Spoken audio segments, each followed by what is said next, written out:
Kanaan Itoophiyaa irraa Dubaayitti, Dubaayii irraa Itoophiyaatti gara barbaadanitti biyya barbaadanitti jiraachuu dandeessan viidiyoo kana hanga xumuraa ilaala.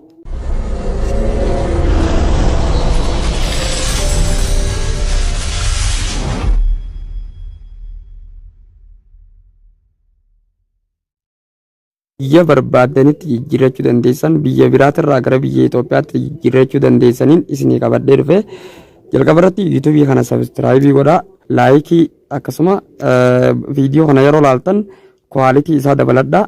Kwaalitii isaa dabalachuudhaaf viidiyoo takka irratti gadhuutan viidiyoo takka irratti qubaan gadhuutanii ergasii mallattoo siitingiitii olii san jira mallattoo siitingii san irra qubaan gadhuutanii tan takkaffaarra jirtu tan irra gadhuutan ergasii xumura irratti gadhuutanii xumura yeroo gadhuutan akkanatti jira sadarkaadhaan jira kan jalqabaa kanarra kaayyattanii jechuudha 180 kana seeraan viidiyoon isin mul'ata. Akkaataa kanaan viidiyoo qulqullina qabuun laaluu dandeessan akkasuma viidiyoo laaltan san laayikii gootanii yaada keessan immoo koomentii jala barreessitanii sabskraayibii gootanii nu waliin taatanii isin ijaa isin fayyada waan ta'eef yeroo kamuu viidiyoo garagaraati jira gaasirra viidiyoolee tanaas isin fayyaddi lallaala waan isin dhibe asirra kottaa ilaalladhaa gara biraatiinis karaa keessaatiinis naa barreessan isin ijaa warroonni appii kana buufattanii hin jirre diskiripshinii viidiyoo jalaan isinii kaaya fakkeenyaaf bakka akkanaa tana jechuudha as jalaan isinii kaaya jechuudha warroonni appii buufattanii hin jirre jechuudha karaa keessaatiinis na dubbisuu dandeessan lakkoofsa kiyyaas as jalaan isinii kaaya karaa waasappii karaa waan barbaadaniitiin na dubbisuu dandeessan amma kunoo lakkoofsa kiyyaas jalaan jira kanaan isin ijaa gara barnoota keenyaatti haa dabarru.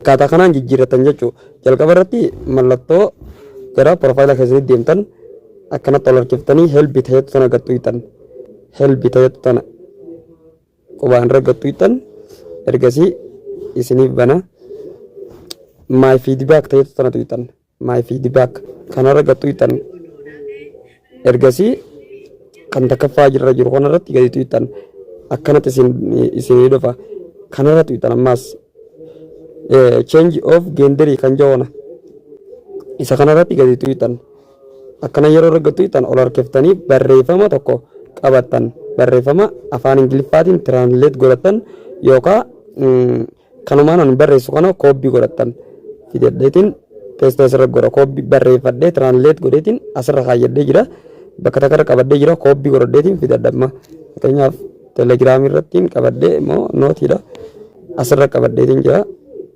kunoo kana koobbii godhadheetiin as dhufa amma ani Dubaayii irraa gara Itoophiyaatti warri deeffachuu barbaadan kanaatu baay'eedha waan ta'eef Dubaayii irraa gara Itoophiyaatti warri deeffachuu barbaadan jalqaba kanarratti Dubaayii jettanii too Itoophiyaa akkana barreeffatan yoo Itoophiyaa irraa gara Dubaayii jiraachuu barbaadanis isuma kana wal qayyatan isuma amma Dubaayii Itoophiyaa jiru kana wal jijjiirtan jechuudha asirra dhuftanii peestii asii godhatan amma fakkeenyaaf Dubaayii irraa gara Itoophiyaatti Itoophiyaa irraa gara Dubaayis jijjiirachuu dandeessan akka barbaadanitti jechuudha. Garuu erga yeroo takka jijjiirtanii deebisanii Dubaayitti deeffachuudhaaf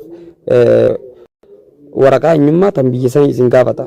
Waraqaa eenyummaa tan biyya sanii isin gaafata Dubaayitti achi deeffachuudhaaf jechuudha. Jalqaba irratti ergasii Dubaayii irraa gara Itoophiyaa jijjiirachuudhaaf waa takka isin barbaachisu ammas miiseejii keessan waan isin namoota isin takkattaltan Itoophiyaa waan ta'eef Itoophiyaa irraas deebisuudhaaf Dubaayii irraas deeffachuudhaaf waa takka isin gaafatu garuu Dubaayitti achi deebisuudhaaf waraqaa eenyummaa isin barbaachisaa jechuudha jalqaba irratti profaayila iskiriinshoot godhannee deebinaa profaayila keenya iskiriinshoot godhanna akkaataa kanaan as laala waan ta'eef profaayilii keenya iskiriinshootii goona biyya silaa jirtanii san asirra baandiraa isaaniitti jiraame iskiriinshootii gootaniiti achirra hiixan barreeffama san peestiin asii godha barreeffama reefu qabadhee ture dhufe san Dubaayii irraa gara Itoophiyaa kan jiru kana asii peestii godhadhe ergasii suuraan iskiriinshotii amma godhee dhufe tanaan itti galfadha iskiriinshotii tanaan itti galfadha. Hey there. Subscribe to my channel. Haala kanaaniin itti galcha ergasii sammiitii gootanii jechuudha. Sammiitii gootan sa'aatii 24 muraasa viidiyoo kana daawwannee walitti haa deebinu akkaataa itti mirkanaa'eef deebisaa inni deebisu haala kanaan ilaalla amma sa'aatii 24 daqiiqaa muraasa booda gin akkanatti miiseejii quxurii takkaatu jira ta'a. Ergaan isiniif achi keessa jira. My feedback keessanirra ergaatu jira jee akkanatti deebisa. Kanarratti ani waan mirkaneessee hin jirreef jechuudha. Akkanatti miiseejiin isinii deebi'a. Ergasii isa kana xuyixanii erga isinii mirkanaa'ee erga biyya isinii fudhate konfirmi gootanii xumurree jirraa galatoomaa galateeffattanii irraa baatanii jechuudha. Haala kanaan mirkaneeffattan gara viidiyoo keenyatti deebinu. Isin eegisiin jaa. Sa'aatii 24 jee ergasii ammatti isin jijjiiranni sa'aatii 24 jaa malee ammatti isin jijjiiraa jechuudha. Haala kanaan biyya barbaaddanitti jijjiirachuu dandeessan. Garuu biyya barbaaddan sanirraa gara biyya Itoophiyaa deeffachuudhaaf isiniif jijjiiruus yeroo sanitti booda deebiftanii biyya sanitti achi deeffachuudhaaf paasaportii yookaan waraqaa eenyummaa tan biyya sanii isin gaafataa jechuudha. Akkasuma waan barbaaddan gaafii barbaaddan asirratti gaafachuu dandeessan waan silaa rakkina akaawuntii keessan qabu san asirra laaltanii amma fees jaa fuula fudhachuu didee wiizduroo akkanuma kanneen kana hundaa jira. Akkaataa kanaan tiraansileetii gootanii Google Translate namni hin qabne hin jiru. Oromootiin barreessanii gara afaan Ingiliffaatti jijjiirtanii koobbii gootanii asirraa deemtanii jechuudha. Asirra koobbii barreeffattanii koobbii godhatanii geessitanii achitti peestii gootan. Sa'aatii 24 jee yeroo sanitti isin deebisaa jechuudha. Akkaataa kanaan biyya barbaaddanitti jijjiirachuu dandeessanii jechuudha. Barnoonni keenya kanarraa kana fakkaata amma waan biraatiin walitti deebinutti nagaan turaan isin jaa.